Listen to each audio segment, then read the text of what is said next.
So, yung mga coaches and educators or physical education teachers, sila yung mga frontliners sa movement.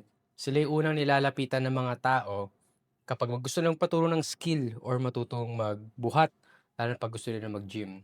So, however, ang pinaka-problema na common experience na nararanasan nila is bakit yung mga ibang tinuturuan nila ang bilis nakakalimutan ng movement? Ano ba yung problema? Yung tinuturuan ba nila or yung instructions or method nila? And in this episode, i-cover rin natin kung nag exist ba yung proper form at kung nag exist ano yung itsura ng proper form. So hopefully, marami kang matutunan dito sa episode natin. And we have here si Coach or Prof. Jock Cobar, isang certified biomechanist na i-reveal niya yung mga science behind learning a movement, proper form, and bakit maraming kailangan tingnan kapag gusto natin matutunan ng proper form or proper skill. So yun, Coach, nice to see you again. Oy, coach. And buti pinawlakan mo ako sa first episode na may guest ako. Yeah. And siguro gusto kita ipakilala sa mga viewers at saka ka-legit viewers natin. So baka pwede mo ipaalam sa kanila, what do you do for work for the past years? I've been teaching for almost 17 years, Mm. no? So nagturo ako ng matagal sa basic education, and then ngayon nagtuturo din ako sa tertiary level. Mm. Nagfo-focus na rin ako on teaching high kumbaga yung hard sciences ng sports science, no? So isa nga yan sa mga kumbaga parang passion ko na yung mga studies on biomechanics, no, and teaching biomechanics. Of course, aside from being a tennis player, Tennis player na tayo. baka marinig tayo ni Doc David. Okay. Ilang buwan pala tayo tennis player na agad Oo tayo. nga eh. Coach David, baka marinig. Hi, Coach David. Next time, ikaw naman Yeah. Ayun. So ngayon, I'm glad na na-invite mo ko dito kasi may mga issues pala na ganyan. Yung about sa form. Actually, na-surprise nga ako na issue pala yung mga about sa form, no? So, sige, pwede nating pag-usapan, and I'll do my best to parang give info and clarity about the topic. So yun, doon din kita in-invite, Coach, kasi for additional background, si Coach Jock is into research. So may mga publications na rin siya about sports and exercise science, and yung volume ng publication niya more leaning towards to biomechanics. So last year na-certify si Coach Jock as a biomechanist, and buti na lang napaunlakan niya tayo dahil bibigyan na tayo ng mga references kung paano natin magagamit in our daily gym day or daily gym activities yung mga principles na yun, so that whether may coach tayo or wala, alam natin kung paano alagaan sila natin through movement. So, Coach, yung unang tanong ko kasi, as a biomechanics, ano yung perspective mo kapag sinabing proper form? Ano yung unang pumapasok sa isip mo kapag naririnig mo na may taong particular sa isang proper form? Siguro in terms of an exercise movement.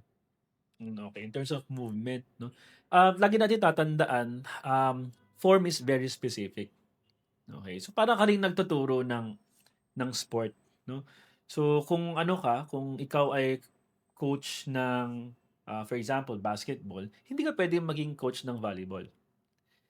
Kasi yung movements ng volleyball is different from basketball. So very specific yan kapag tayo ay nagko-coach. So masasabi mo na proper ang isang form kung alam mo yung endpoint, kung bakit mo tinuturo yung form na yon. Okay? And again, very specific siya. Okay? Doon sa positions, okay? Doon sa movement patterns na gusto mong i-train or i-develop. No? So, masabi ko or masagot ko yung tanong mo na ano yung proper form. Walang isang proper form, no? So walang isang proper form. Ang importante dito na alam natin ano yung end goal natin. Mm. Okay? So marami din kasing mga goals sa fitness, 'di ba? So ano Mm. ba yung mga goals sa fitness na alam mo? Yeah, like yung for example, gusto magpalaki ng muscle, Yeah, oo. gusto So rin tumaas sa market ba ngayon, ano ba yung usual na saan? sa mga gyms ngayon, ano ba Ayun, yung tinatanong ng mga clients ngayon? like for example kasi of course ako based on my experience sa mga clients ko or kahit yung mga student, Mm. na parang one reason bakit particular sila sa proper form kasi puwedeng magamit against sa kanila. For example, 'pag pumunta sila sa gym, ayaw nila kumuha ng trainer, nag-perform sila ng exercise at may mga trainers na nakikita improper form, Hmm. parang nagiging ano sila, So parang naka-call out sila call out or sila and some people nag-share sa akin na they feel bad about being called out or at least yung parang ma-apprehend na mali yung form, na parang, "Wait lang, ilang beses ko naman pinanood yung form, ba't may ibang tao pa nakikita na mali yung form?" So, mm. siguro dun ako nanggagaling bakit marami ng taong or expert na naka-move on sa proper form pero dito sa Philippines sadly, yan yung mga kinakatakutan ng mga lalo na yung mga newbies. Yeah. Takot Medyo sila. weird lang 'no na yung nagtuturo or nagko-call out ng improper form ay hindi niya kilala yung tao. Ah, Kino-call out niya. hmm, Very important kasi 'no, if you have to identify a proper form, you have to know, the goal of that person, hmm, 'no? And marami tayong goals sa fitness, 'no? So, may mga clients tayo na gustong mag-lose ng weight, 'di ba? May mga clients tayo na gustong mag-improve ng health, yeah, 'di ba? Lalo na kung, lifestyle disease yung meron yeah, sila, 'di ba? So, meron din maraming clients based on, group 'no, gusto na gumadala yung katawan, yeah, 'di ba? Gumanda yung katawan, may mga clients din na gustong lumakas yung katawan, mm, ma-prevent yung occurrence ng injuries 'no. Meron din mga clients na specific sa movement yung goals. Like nagte-train sila kasi gusto nila na kumbaga bumilis yung takbo nila kasi halimbawa maga-marathon sila mm, or maga-running sila. So, nagte-training sila kasi gusto nila na mag-excel dun sa running. mm, So, yun very specific siya sa running, mm, 'no? And lahat ng mga goals na 'to, nadi-divide siya into parang, um, 3 clusters, 'no? 3 So, clusters. meron tayong goals on metabolic and health, okay? So, yung metabolic and health, ito yung mga goals has something to do with, parang gusto mong bumaba yung weight mo, Hmm, 'no? Gusto mong mag-improve yung, condition mo, yung health mo, 'no? So, metabolic and health. Meron din tayong mga goals, pangalawa ay yung structural goals, okey? metabolic and structural. Okay, so yung pangalawa is structural goals. So, ano ba yung mga structural goals? Ito yung mga goals na kapag nag-e-exercise ka, gusto mong magbago yung structure ng katawan mo. So, let's say, Aesthetics, that's one, aesthetics. So, aesthetics. gusto mo na nagwo-workout ka, gusto mo lumaki yung chest mo, gusto mo na lumaki yung shoulders mo, gusto mong lumaki yung hips mo, 'no? So, structural goals 'yon, Mm, okey? Another, goal na under that, parang cluster is yung structural, ibig sabihin pinapalakas mo yung musculoskeletal structures like hmm, gusto mong lumakas yung muscle mo kasi gusto mong ma-prevent yung injury.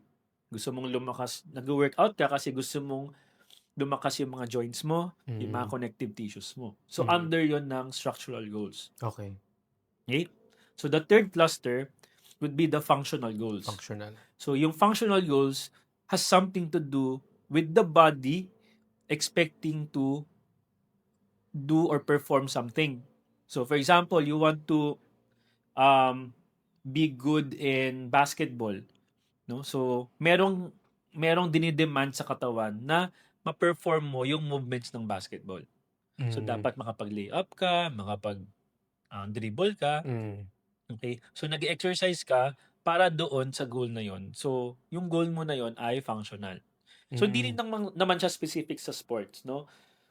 Basta merong kinalaman sa, parang specific movements, okay? Um, Kina-classify natin siya under functional goals, mm. So, okay? meaning to say yung functional, regardless of the form, dapat matapos yung task. Yes, Like for okay. example Ang goal ng oo, functional goals ay magawa niya yung task perfectly. Kumbaga yung yung result ng Mm. task, no? Yung structural, wala siyang hindi niya ine-expect na magawa mo yung task. Mm. Ang ine-expect niya mag-improve yung structure ng katawan. So, pwedeng aesthetic, Yeah. pwedeng lumakas yung joints, no? So, yun yung mga structural goals. So, meaning to say, coach, yung functional, ako, habang nagsasalita ka about functional, kasi bago sa akin yung tatlong yan when it comes to movement eh. Yung functional is, for example, BFP ka, like fireman or firewomen ka. Hindi mo na isipin kung anong tamang proper form. Ang isipin mo, mabuhat yung gusto mong i-rescue, Yes, regardless so of the may form. mga nakikita ako ng mga pinopost sa social media, yung pupunta sila ng gym, tapos may dala sila ng bag ng pang-travel. Ah, Alam mo yun? duffel bag. Nakikita mo yun? Tapos yung nilalagay nila nasa treadmill sila, tapos naglalakad sila treadmill habang inihila yung yung maleta nila. Tapos meron pa yung parang step machine.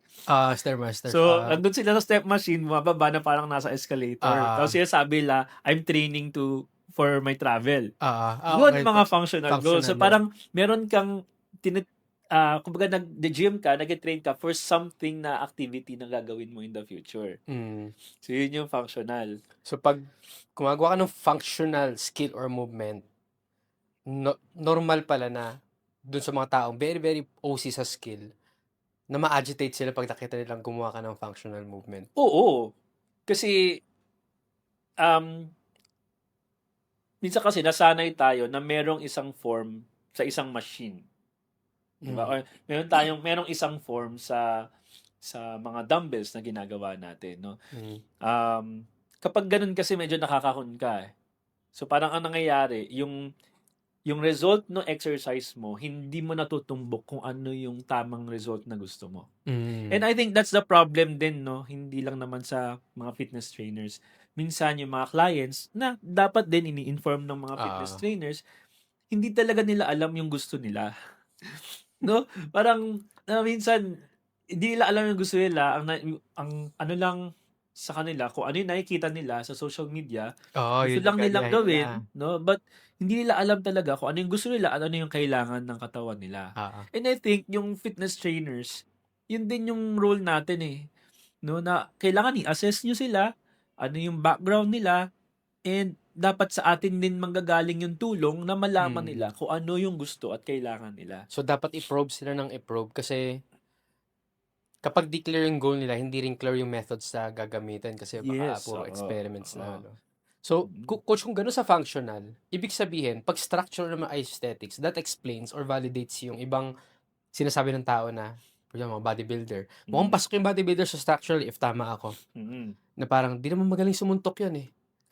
Totoo, pero hindi dapat siya ginagamit to demean the bodybuilders. Tama. Oo, hindi ka marunong sumuntok, ganda naman ng katawan. Diba? So, nakikita mo doon na hindi siya mali. Diba? Hindi siya mali. Pero hindi rin mali yung bodybuilder. Hindi rin mali yung bodybuilder. Okay. Diba? Yun yung kailangan clear. Kasi minsan, napaghahalo yung mga goals na to. Minsan, ang goal nung client, minsan ay gusto niyang mag-improve yung health. Minsan, nabibigyan siya ng mga exercises na tutumbok sa structural or functional goals. Which is dapat nasa metabolic and health. Yung tinutumbok ng exercises niya. And so doon din nangyayari na in terms of satisfaction ng clients, hindi niya makuha. Ngayon, ang effect ngayon yan, syempre hindi masasatisfy si client kasi meron siya expectations. Ang effect ngayon yan hindi naman pala effective ang fitness industry para makuha ko yung gusto ko.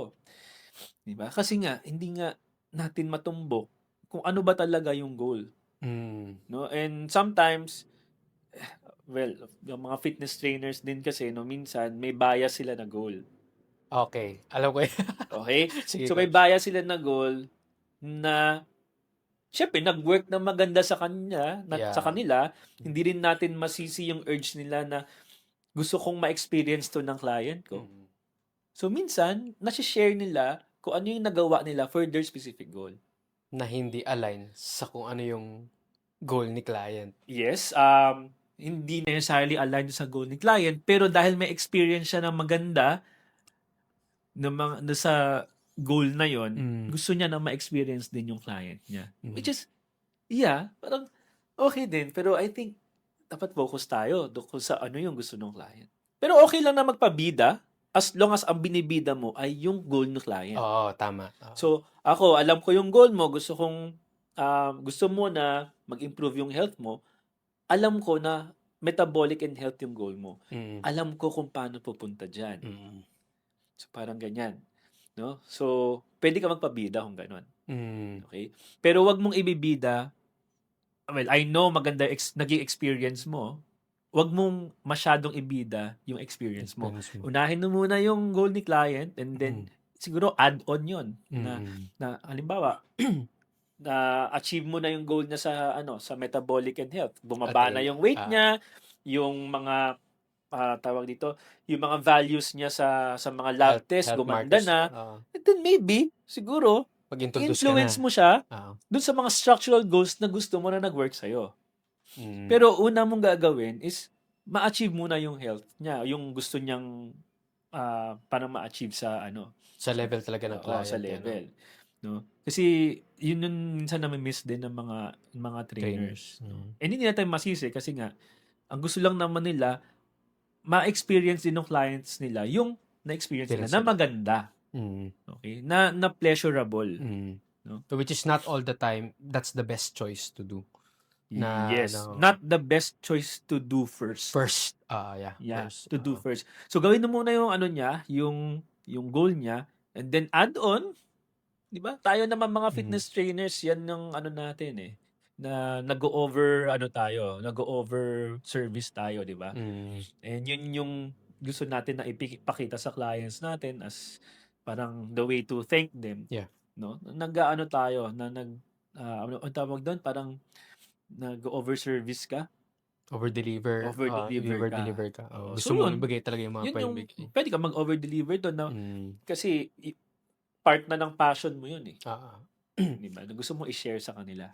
Yan din yung, siguro based on my experience kasi, yung tawag ko dyan, yung parang pain point fabrication. Siguro, the reason why yung mga ibang trainers is may parang ini-impose na goal sa client na hindi naman nila goal. It's, yun nga, baka yun nga, gusto kong maranasan yung success, yung journey na meron ka na pleasurable. I think mag-enjoy ka rin. Yes. Na parang minsan, I find it as a mistake dahil you're not listening to your client kasi gumagawa ka ng pain point na hindi naman totoong pain point ng client mo di ba? So talagang regardless of your status as a trainer is dapat pupuntahan mo kung nasaan yung client mo. First. Yun yung first. Yung goal talaga. Kailangan alam mo yung goal ng client mo at alam mo kung paano mag-journey doon sa goal niya. That's the number one. Hindi ko pa nasasagot yung tanong mo na ano ba yung tamang form. Okay? Kasi unang ma-establish dapat, alam mo kung ano yung goal mo. Is it metabolic and health? Is it structural? Or is it functional? Okay. Now, alam mo na yung goal mo. Okay. Doon mo na ngayon iisipin ano yung tamang form na kailangang ibigay doon sa client. Okay? So, kung ang goal niya ay, for example, metabolic and health, ang main consideration with metabolic and health is to improve how the client is using the fuels in the body, yung kinakain niya, na gagamit ba niya to para ma-convert niya into energy, na gamit ba niya to na ma-convert into work ng maayos. At yun yung inaayos ng exercise. No? So, if you are training a client na gusto na mag-improve yung metabolic and health goals niya, walang issue ang form. Yeah. Kasi ang issue sa form ay it is mechanical. Metabolic and health is something chemical. Okay. Okay? Diyan pasok yung blood sugar, Yes. yung blood pressure. So, something chemical yan. Ang form, magiging issue lang yan kung mechanical related yung goals mo. So, kung ang goal mo ay to improve health, mag-decrease ng weight, hindi mo kailangan ng form na isipin. Ibig sabihin, kahit kumembot ka dyan ng buong araw, proper form yun. Okay? Hindi issue yung form. So, walang proper form. Okay? So, walang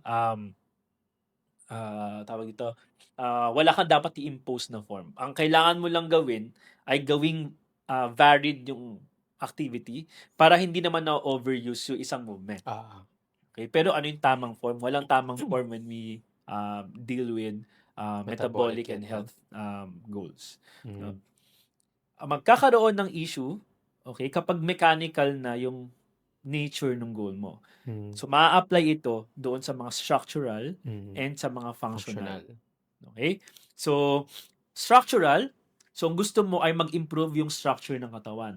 The priority for structural goals is to improve the body. Mm. So, yung form mo dapat ay sumusunod sa angles, sumusunod sa hugis ng katawan mo. Angle, like muscle angles no? Tsaka yung Yes, joint movement. yung tawag dito yung mga yung angle ng muscles mo, Mm. okay, kung ano yung angle ng pagkakakabit niya. Ah, So dapat susunod 'yon doon sa alignment ng mga muscle mo.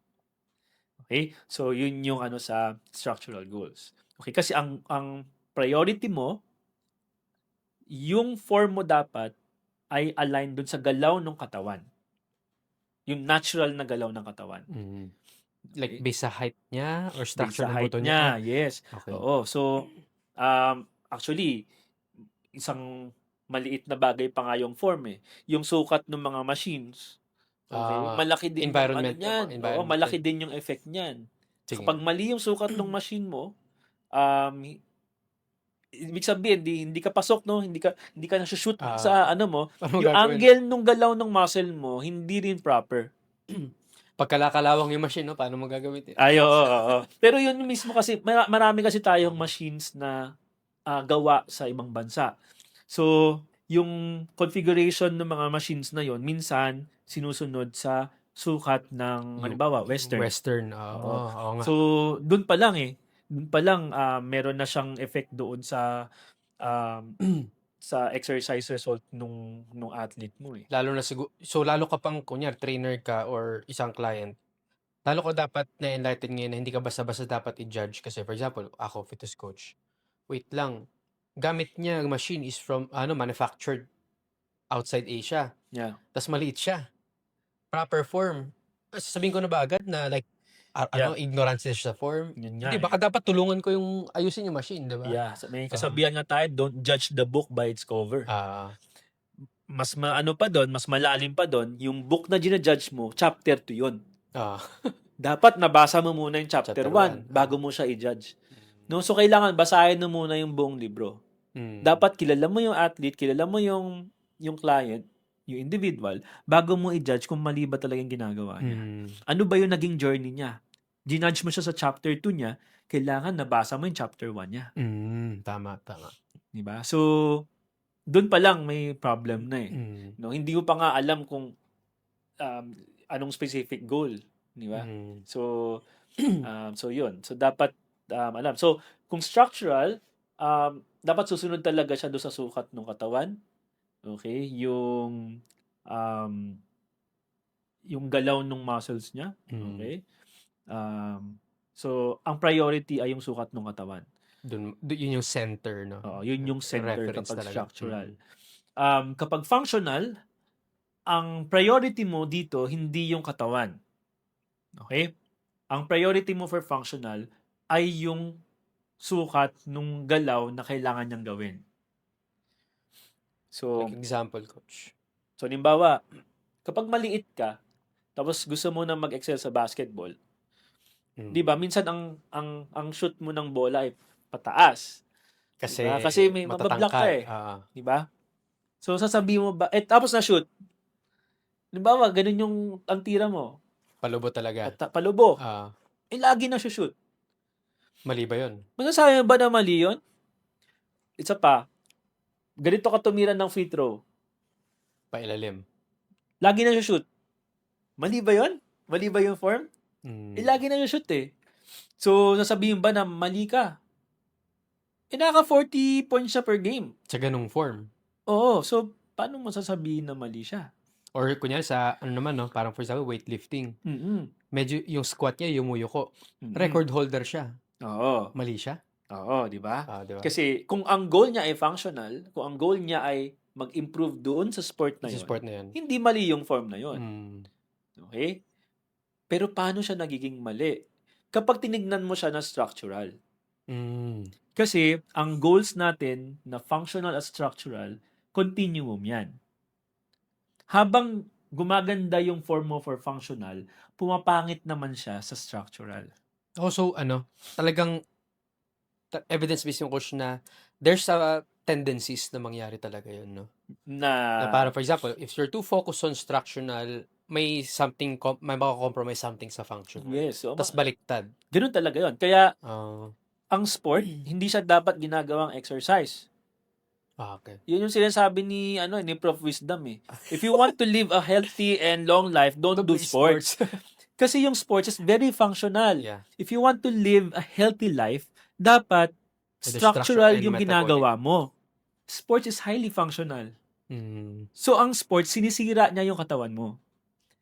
It's a functional goal. Kasi ang priority mo is to perform. Yeah. Structural goal, inaayos niya yung katawan mo.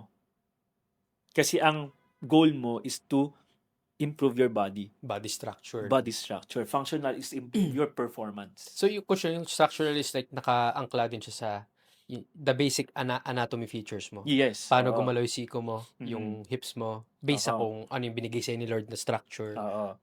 Oo. Kaya minsan, hindi rin natin masisi yung mga fitness coaches na minsan dinajudge nila na parang naman mali naman yung form nung ganyan, no? Kasi nasanay sila na yung binibigay nilang exercise is to improve the body. No? But not necessarily na mali yung ginagawa niya, lalo na kung functional yung goal niya. Mm.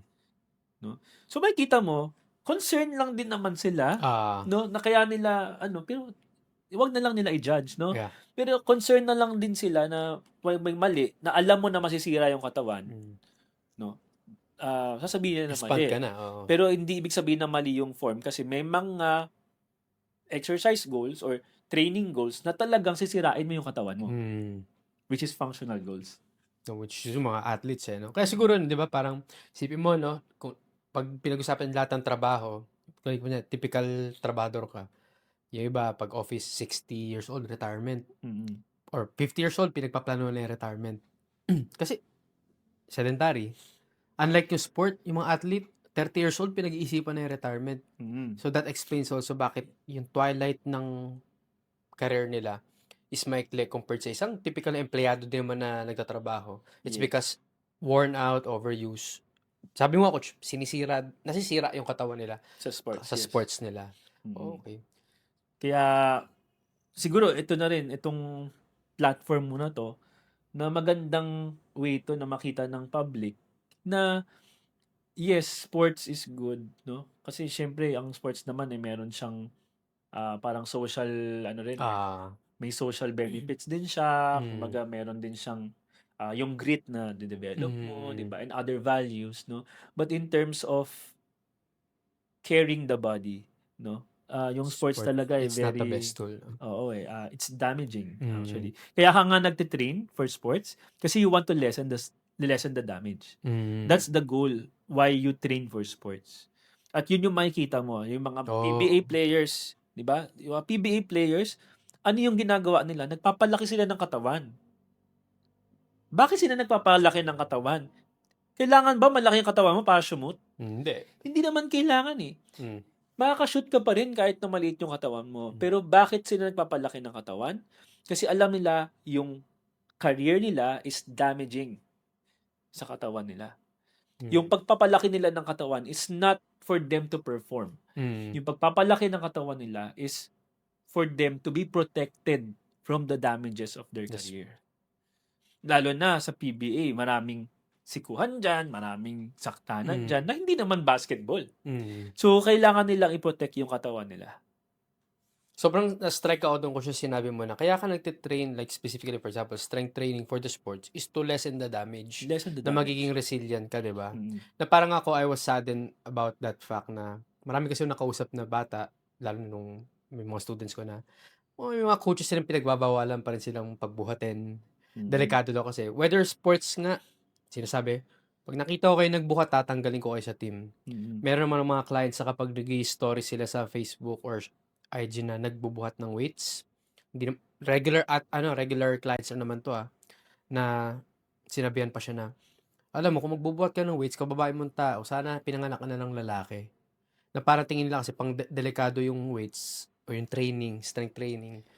Tapos, tingin nila mas magiging damaging siya dun sa total wellness ng mga tao na yun. Yeah. Sadly, no, I think yung mga enthusiasts siguro dapat mag-stop na sila na magbigay ng mga comments, no? Dapat siguro ang mga comments na papakinggan na lang natin is yung talagang Compliment sa'yo, dumaan sa proper training, training. no? Yung mga um, career talaga yung science of Yeah, physical movement. activity, movement, no? Kasi baka it may no, it may lead to something na masama doon sa nakakarinig. Sobrang agree ako dun. So, parang ako striking sa akin yun na yun pala yung movement, yun pala yung perspectives or mga lenses na kailangan mo suotin kapag tumitingin ka ng isang movement. Tas coach, natandaan ko kasi umattend ako ng isa sa mga classes mo, na aside from the anatomical features na meron ng isang tao, which is highly influential sa paano siya magpe-perform, naalala ko nun is yung history. Na parang, bakit out ilang beses siya nagkaroon ng iba't ibang coach, hindi pa rin niya nagagawa ng tamang isang movement, exercise movement, or whether skill. Yeah. And it's something to do with their experiences when they're having a coach. Yeah, oo. Malaking bagay yan if you want to know how an individual will learn a movement. Okay? Kasi yung movement is an experience. No? So, para matutunan niya yung isang movement, meron siyang mga past experiences na pwedeng makapag-remind sa kanya doon sa ginagawa niyang movement. Okay? Naalala ko, meron akong athlete before sa girls hurdles. No? So, ang ginawa ko sa kanya, like, so pag tinitrain ko sila ng hurdles, una, garter lang. Garter. So, garter. So, yung garter na yon doon sila nakiklear. Okay? So, tatakbo sila and then i-clear nila yung garter. Okay? Using the, i-clear yung garter using the clearing form. No? So, nakuha na nila yung clearing form. Kapag garter yung nandun, nakiklear niya na maayos. As in, suwabe yung galaw. Superstar movement. Superstar movement talaga. Ay, ang layo pa nga. Ito yung garter. Ito yung garter. Ito yung katawan niya. So, ang layo. Laki pa nung Pero kapag pinapalitan ko na yung garter na actual hurdle with that same height, tatakbo siya, tapos biglang mag-hesitate siya, titigil siya. Tapos sabi ko naman sa kanya, it's that's the same height. So bakit natatakot ka? Kapag nakikita niya yung hurdle, naaalala niya yung past experience niya, na tumama yung paa niya doon sa hurdle, umikot yung tumama yung ulo niya sa floor. So, that past experience, no, prevents her to perform the skill. Diba? So, parang kailangan mo munang burahin yung past experience na yun. Kailangan mong gumawa ng mga new associations, no? Para yung athlete mo or yung client mo ay matutunan yung skill. Kasi meron talagang ganon. Magugulat kayo na may mga tao na mas madaling matutunan yung skill at meron mga tao na hindi. And yung mga tao na hindi madaling matutunan yung skill, magugulat kayo na sila yung merong past experience about that skill. Halimbawa, kung ang skill mo ay landing, tatalon ka tapos magla-land ka, halimbawa, yun tinuturo mo, tapos hindi niya magawa nung isa. So, possible na meron siyang naaalala kapag nagla-land siya. Kumbaga parang isipin mo, ang bait ng way ng pagbigay mo ng instruction, parehas treatment mo sa kanila, parehas yung height, halos parehas na lahat sa kanila, pero experience yung nagkakaiba. Yes. Doon mo kailangan tingnan. You really need to know the past of the person. If you really care about the person and you want to change the person for the better, kailangan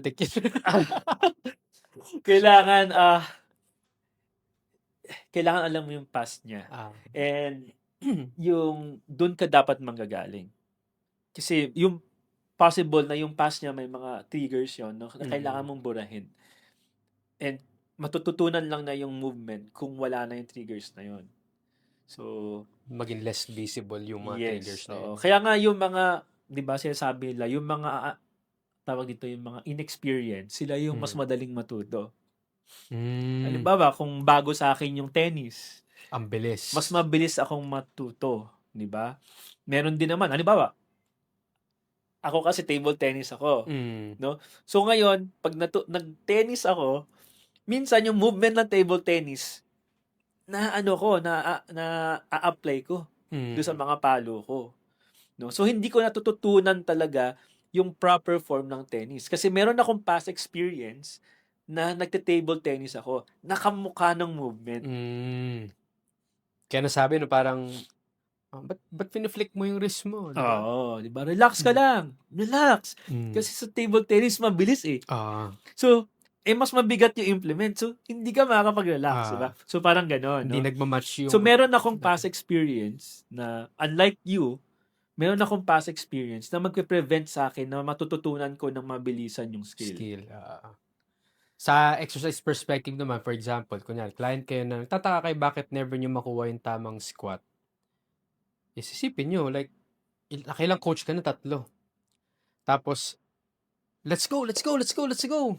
May Mm. trauma ka na parang yung mga sigawan dati. Yes, oo. So, baka magpapabago sa yung coach, yung kalmadong coach na, "Okey, Oo, 'di ba?" isang way din 'yan 'no, yung parang coaching style. Oo, So, way din 'yan siyempre para matutunan mo yung movement 'no. mm, So, aside from history pala, siyempre meron ka ring mga structural considerations 'no. mm. Halimbawa, mag-squat ka 'no, puwedeng hindi niya matutunan yung squat kasi possible na baka merong tight sa muscle niya Limitations na sa 'no. katawan. So, siyempre yung condition din nung body titignan mo rin kung ready siya for the, Mm, tawag dito, sa movement na mm. pinapagawa mo sa kanya. Naalala ko tuloy si Coach Carl na talagang bago kanya i-train, Coach Carl, shoutout sa'yo.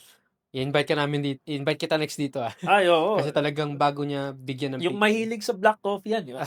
Mahilig sa black coffee. Araw-araw black coffee, naku masarap pa ba yan? Hindi Sumasarap ba? kasi meron akong Ah, ni-refer sa kanyang client ah, na nag-progress na kami structurally. mm. Pero may age na rin kasi si client, 8 years na lang senior na siya. And I wanted him to experience yung magkaroon pa ng deep understanding sa kung anong structure na meron siya Mm. na leading to functionality. So, pina-postural and corrective movement assessment ko kay Coach Carl. Ngayon, ang maganda doon, na-assess ni Coach Carl, nagbago talaga yung programming ko. Like, may mga konting optimization na. Tapos, kaya pala hirap siyang mag-progress sa shoulder press dahil may iniinda pala siya based sa Mm. structure na meron siya. Mm. So, like, magandang masuot ng mga coaches yung different lenses on looking a movement. Kasi maliban sa tuturuan ko to assess kung tama ba or mali yung form ng client is matututo kang hindi mag-judge tsaka maging maging observant Yeah, than like demean yung tao na, hindi marunong mag-form mo parang yeah. parang vocals mag-perform ng exercise, Mm. 'no? Kaya 'yan, at least alam niyo metabolic health, structural, and functional lenses kapag tumitingin kayo sa movement. So, yung isa sa mga major questions sa akin coach is yung when it comes to feedbacking, ano yung parang tamang way on providing feedback? Like, do you provide feedback sa gitna ng movement or after the movement or before the movement? So, bago mo yan sagutin coach, meron na tayong ipo-promote. Alright, so welcome back ulit sa podcast. So, coach, babalikan ko lang yung tanong sa'yo na regarding sa feedbacking. Kailan ba dapat magbigay ng cues and feedback sa client? Dapat ba alam niya agad yung tamang form? Then, tsaka siya magpe-perform? Kapag mali, stop? Or hahayaan mo siyang tapusin, then feedback? Okay. Um, Siguro maganda diyan 'no, para mas maging matutunan nung client mo yung proper form 'no,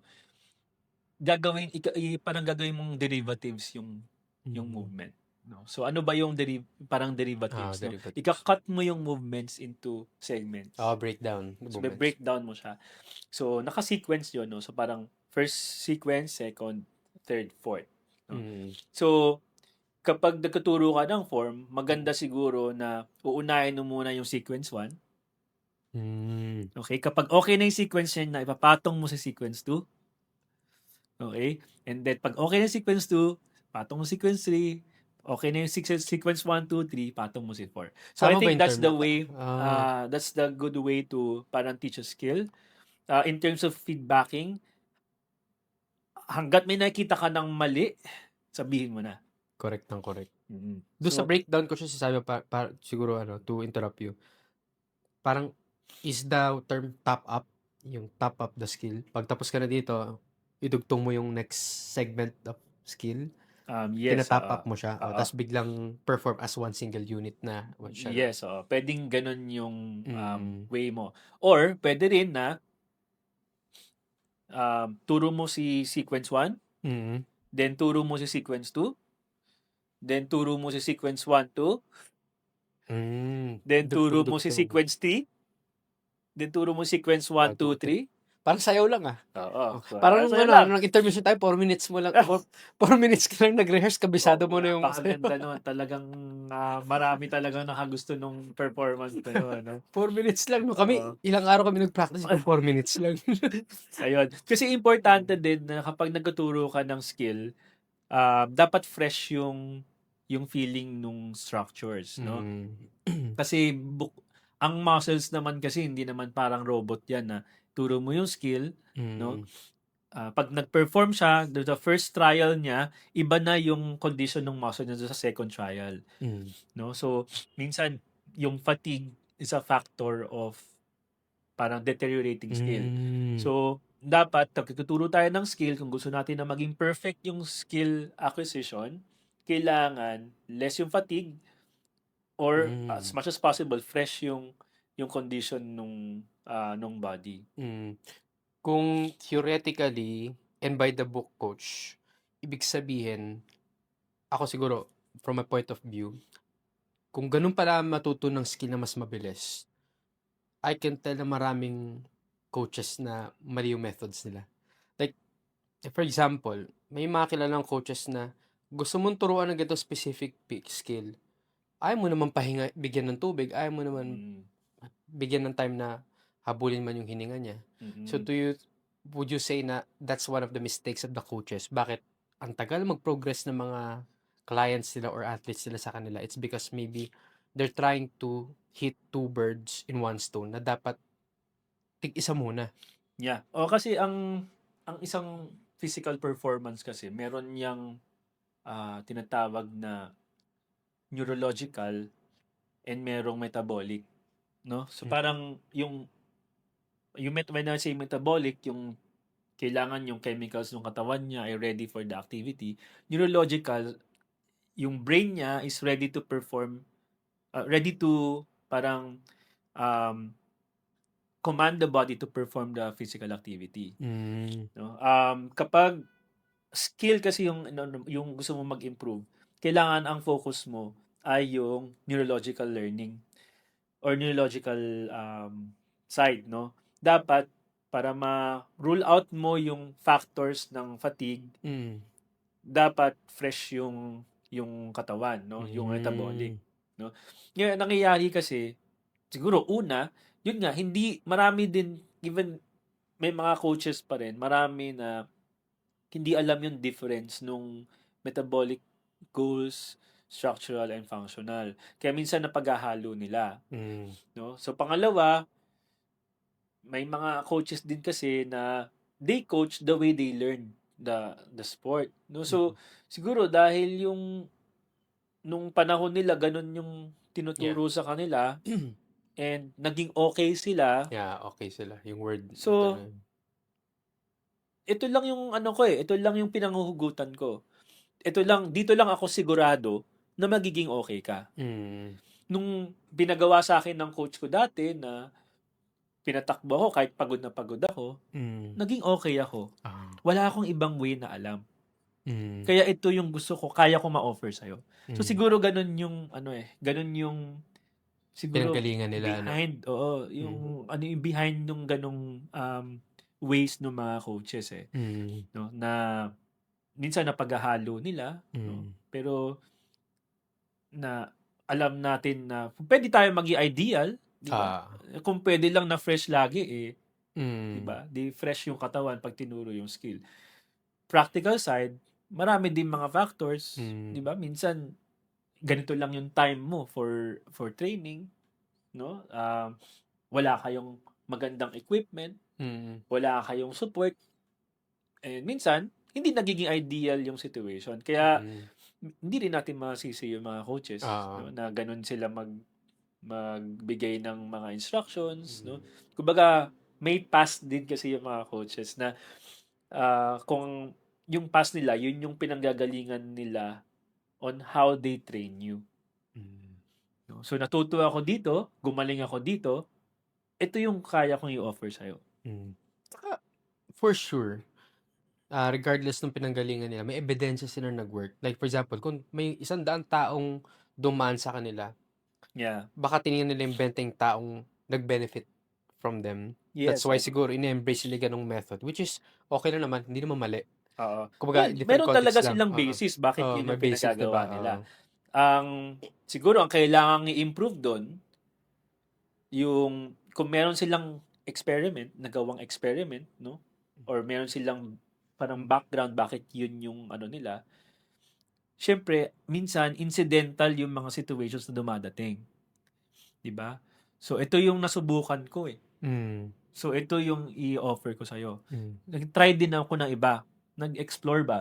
Ah, So nag-explore din ako. Ito yung mga nakita ko. So ito i-apply ko sa'yo. Pero na-explore mo ba lahat? hmm, Ba? So na-explore mo ba lahat? Ang na-explore mo lang ay kung ano yung convenient para sa'yo na yeah, ma-explore mo. So, ang nangyayari ay gano'n pa rin. Hindi rin pa rin siya nagiging ideal. Kaya limited nga, pa rin. we really encourage coaches to really read, read, Continue education talaga. continue education, especially yung mga evidences na available. Hmm, Kasi if you read the evidences, hindi na nagiging parang trial and error yung exploration mo. hmm, 'Di ba? Nag-aano yan eh, nag-a-apply yan sa lahat ng yeah, bagay ah, kahit sa life, 'di ba? ah, Na I want to explore hmm, ganyan, no? Pero again, yung na-explore mo is ano lang yung nasusubo sa 'di ah, ba? So, pwede pa rin na merong errors 'yon. hmm. No? So, So ang goal is ma-lessen yung errors para as much as finally mo possible, makuha, gusto mo oo. talaga na ma-lessen yung error. At magagawa mo yun kung nag-update ka rin, Oo. updated ka And rin, 'di ba? well, to be honest, yung mga coaches naman na ganun, magturo, for example, ng skill na papagurin ka, gumaling ka rin naman eh. Oo, 'di ba? Gumaling ka rin naman. Hmm, Pero, gusto mo yung optimize talaga. 'Di ba? The optimize. problem, you are limited to what your coach is telling you. Hmm, Kung hanggang saan lang siya nakapag-explore, hmm, limited ka lang doon. The problem kasi kapag nag-explore din tayo as coach, ini-explore lang natin kung ano yung gusto natin. kung ano yung biases. Kung ano yung Ah, biases natin, which is hindi. So dapat nakikinig din tayo, no, sa mga tao na expert doon sa venture natin, or kung di hmm, tayo makikinig, nagbabasa tayo ng evidences. hmm. Oh, ako sobrang agree ako diyan coach kasi I think that's what separate a great coach to a good coach. Na great coaches, well, part diyan yung experience, Mm. pero they become great not because kung gaano sila katagal sa industry, kasi kung gaano sila ka-adaptive Mm. dun sa evolution nung industry, Yes, and 'di ba? all coaches, mag-improve ka naman. Hmm, You will improve, no? Parang magiging better ka naman sa mga coaches na ma-encounter mo. hmm, But to what extent? Sinong totoo. coaches ang pipiliin mo para ma-fulfill mo yung extent ng gusto mong pag-develop para sa'yo, Hmm, no? that's true dapat talaga yung credibility na pinanggagalingan ng sources mo talaga, Yeah. dapat ano, And nakikita tanggalin ng yung coaches, biases. If you really want to develop, tanggalin. if you really want to develop as a person, no, kailangan tanggalin mo yung biases mo. Kasi ako tulad niyan, ngayon naririnig ko na functional somehow has this connotation na it's leaning towards damaging your body. Yeah. Kaya parang natawa tuloy sa sinabi ni Sir Wisdom, "Oh, ba't nagte-tennis ka? Gusto mo maging healthy, 'di ba? Tapos may ACL ka pa." So parang mahal ko yung tennis, mahal ko yung basketball, pero it's damaging for me. Pero 'pag na-remove mo kasi yung bias parang mas clear sa'yo kung saan ka next dapat pumunta. Mm. Na nire-redirect ka niya, hindi niya ini-invalidate yung experiences or truths na meron ka or beliefs na meron ka. And I think importante rin sa mga clients or sa mga fitness enthusiasts na kapag, for example, meron kayong coach na mahal niyo, tumatak sa inyo, pero may coach din na has something to offer to you pero masyado kayong dogmatic or yung ine-embrace niyo masyado kung ano yung tinuro ng past coach niyo, mahihirapan ka talaga Yeah, mag-excel, eh, 'di kumbaga ba? fixated ka na, dun sa past Fixated coach ka mo, na. 'no? Fixated ka Mm. na parang may mga coaches kasi na may experience mo yung parang, great development mo. Ah, So, nagbago nakita mo talaga ang 'no? laki ng development ko dito sa coach na 'to. Mm. So, mafi-fixate ngayon yung utak mo Mhm. na itong coach na 'to, ito yung nagbigay ng great development sa akin. Wala ng ibang paniniwalaan kundi siya lang. Kahit na hindi evidence-based yung coach, Oo. 'di ba? 'Di ba? Limitation actually yun, to be honest 'no. No, Yeah. so, well, that's basically telling us na be open for learning talaga. Maging open-minded ka regardless kung hindi mo totally gusto yung tao, 'di ba? Kaya ako sinasabi ko sa mga clients ko lalo 'pag for example may mga near coaches sila at nagtatanong pa rin sila sa akin. Sabi ko, kung ano yung tingin niyo nagbe-benefit sa inyo na galing sa akin, kuhain niyo. Pero hindi lahat ng sinasabi ko dapat kuhain niyo. Parang may narinig na akong ganyang Oo. influence, parang, "I'm not your doctor." I'm not your oo nga, kilalang-kilala yan, Kilala yun, do Parang what works for you. oo, Oo. parang ano yun, So ako gano'n din sa kanila na parang 'pag may mga coaches kayo na malapit sa inyo, kaibigan niyo, at kuhain niyo kung ano yung mga nagbe-benefit sa inyo, 'di ba? So, ako ano, I think I feel secured na kahit hindi ako yung pinapakinggan mo, okey lang.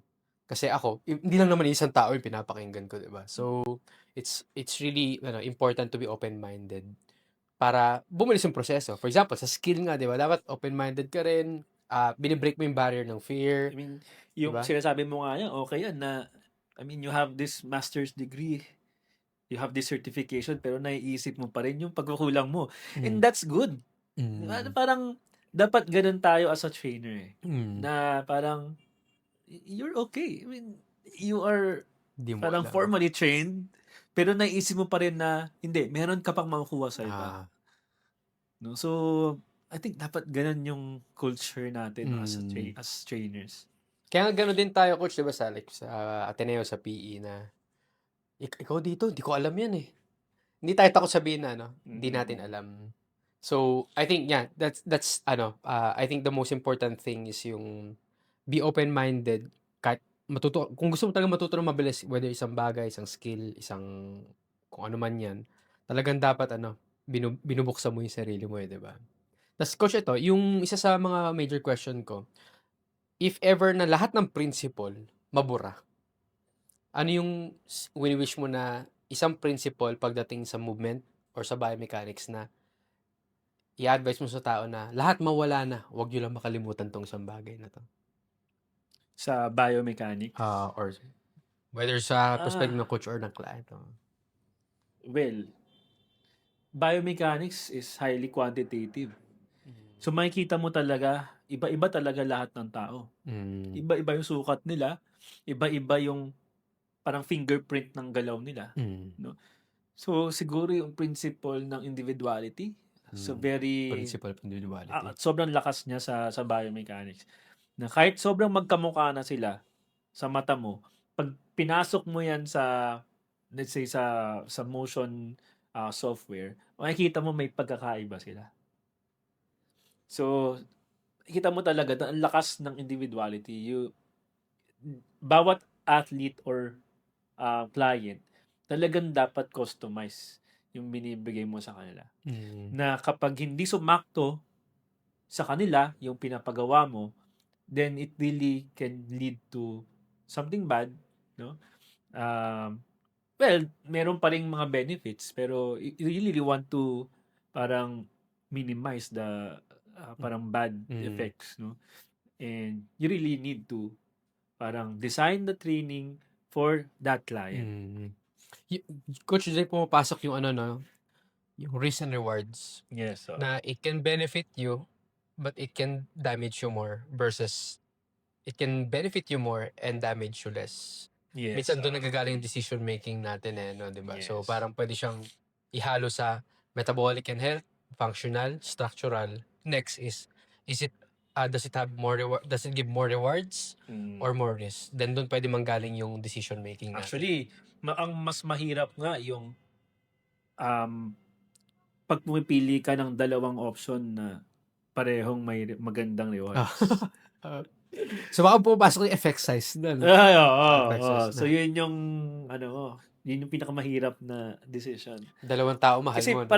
pareho namang yung rewards niya, pero magkaibang path yung pupuntahan mo. Hmm, The reward itself is the same, pero after that reward, anong mangyayari? Yun yung hmm.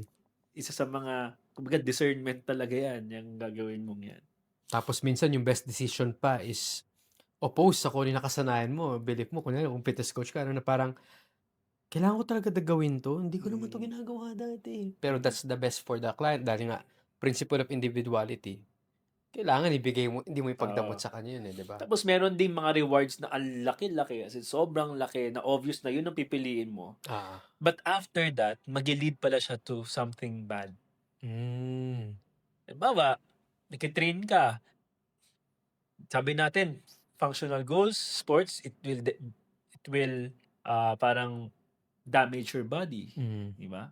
So nagki-train ka, bata ka pa lang, like you're in your teens, pero ang galing mo na doon sa sport. hmm, So dahil nakita mo magaling ka rin sa sport, opportunity na mag-champion ka, na maging world champion ka, talagang ibabanat mo yung sarili mo. child prodigy ka 'no, tapos ano, Champion. After that championship, nagde-deplete na yung performance mo kasi nga damage na yung body. Diba? So, minsan yun din, mga decision points na hmm, kailangan when we talk about functional goals and structural, di ba? Na parang, kailan mo ba ibabanat yung katawan mo hmm. to hit that functional goal? May tamang timing, eh, 'no? Mm. Kaya yung mga training programs natin nakaikot diyan, eh, na for example, kunyari si Kai, yung sa Olympics, 'di ba? Mm. Ako, personal view ko dun ba't di na siya pinaglaro regardless of his, sabi natin 80% healthy siya, is gusto nila ng makasama pa si Kai for the next Yes, Olympics, 'di oo. ba? So, ganun yun. Yun yung parang ang sakit sa puso na desisyon na tingin natin may better rewards pagdating ng Oo. panahon, Bakit 'di ba? hindi nyo pinasok si ganito? Oo, 'di ba? Pero Galit sila. may mga decision points kasi na Oo, hindi eh. Kasi kapag nilagay mo na siya dyan, hindi na natin siya, pwedeng hindi na natin makita yung optimal performance niya. hmm. No? So, may mga ganun eh.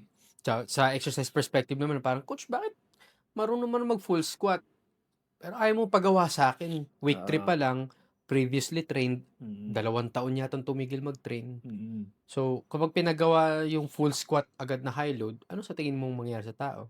Baka hanggang week 3 na lang siya, 'di ba? Yes, So, oo.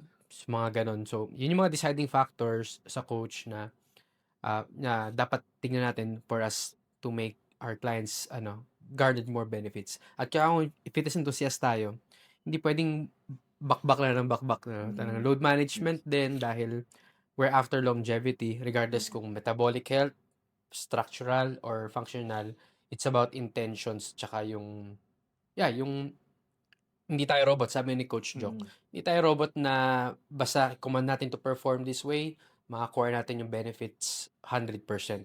Kasi tao lang tayo, iba-iba yung status natin every Oo. week 'no. And yun nga din, no? In terms of yung periodization, Mm, if you are familiar with periodization, no? Yung mm. parang whole year training Nagpaplano. program for ano, makikita mo rin doon na kapag in season, functional yung training. Oo. Kapag off season, metabolic and health. Mhm. Kapag pre-season, structural. Hmm, So makikita mo rin doon na naka-spread out siya. No? So pwedeng ganun din yung i-apply ng mga fitness coaches. hmm, No?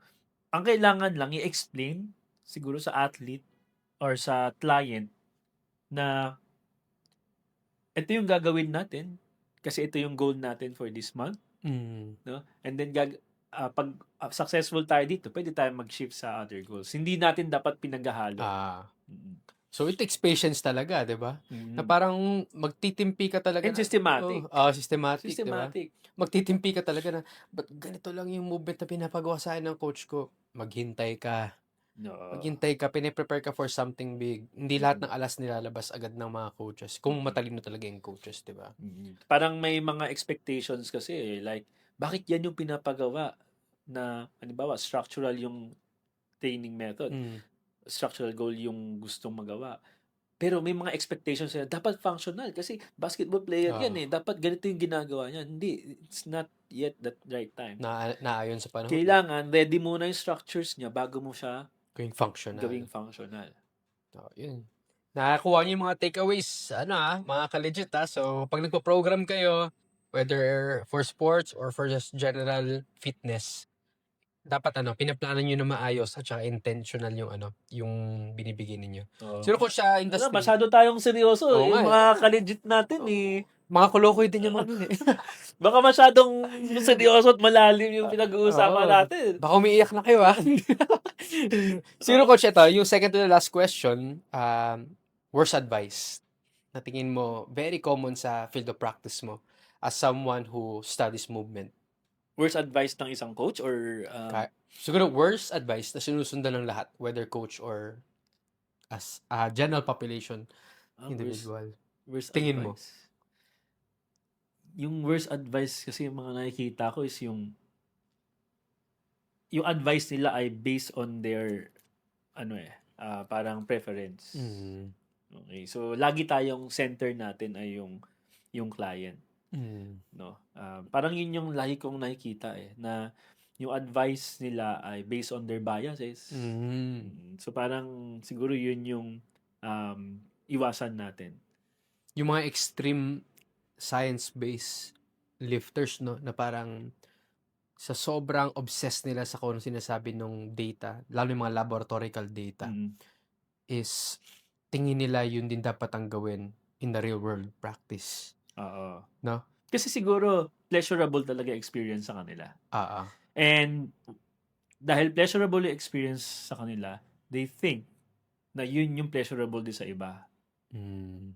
no? Kaya So talaga hindi naman mali, pero worse siya yeah. kasi hindi yun para sa kanila.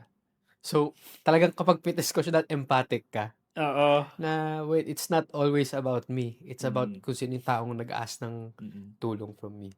So for the last question, coach, ano yung uncomfortable action ng mga listeners na dapat tinitake na nila after nila pakinggan tong podcast natin?